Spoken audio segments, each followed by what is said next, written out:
Actually இங்கே நாங்கள் கல்பாக்கம் வந்திருக்கோம். ஓகேவா, வந்து உட்காந்துட்டு இருக்கேன். என் வீட்டுக்கார் வந்து ஒரு இடத்துக்கு போயிருக்காரு.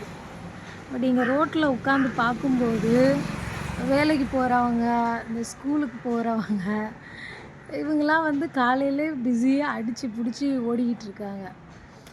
ஆக்சுவலி நானும் ஒரு காலத்தில் அப்படி தான் இருந்தேன்.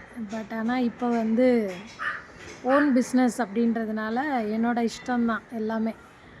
ஆமாம், லீவ் போடணுன்னா லீவ் போடுவேன், எப்போ வேணாலும் போவேன். ஸோ லைஃப் வந்து எப்படி மாறி இருக்குல்ல.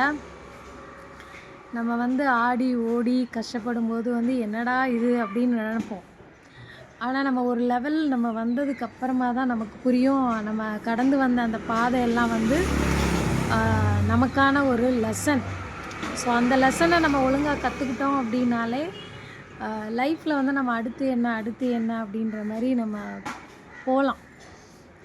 இப்போ இங்கே உட்காண்ட்ருக்கேன், ரோட்டில் வந்து எல்லாரையும் நான் பார்த்துட்டே உட்காண்ட்ருக்கேன்.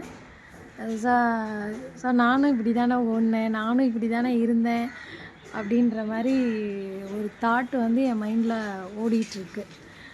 ஸோ அதனால் எல்லாருக்கும் வந்து இப்போ நீங்கள் வாழ்ந்துக்கிட்டு இருக்கிற அந்த லைஃப் வந்து நிரந்தரம் கிடையாது. வாழ்க்கையில் வந்து மாற்றங்கள் நிறைய வந்துகிட்டே இருக்கும். ஸோ அந்த மாற்றங்களை வந்து நம்ம அக்செப்ட் பண்ணுறதுக்கு ரெடியாக இருக்கணும். ஸோ அதனால் இன்றைக்கி வந்து நம்ம எப்படி இருக்கோன்றதில் வந்து ரொம்ப ஆடவும் கூடாது, ரொம்ப நம்ம வந்து கஷ்டப்படவும் கூடாது. ஸோ இருக்கிற லைஃப்பை வந்து ஹாப்பியாக வாழ்ந்துட்டு போயிட்டே இருக்கணும். Have a good day.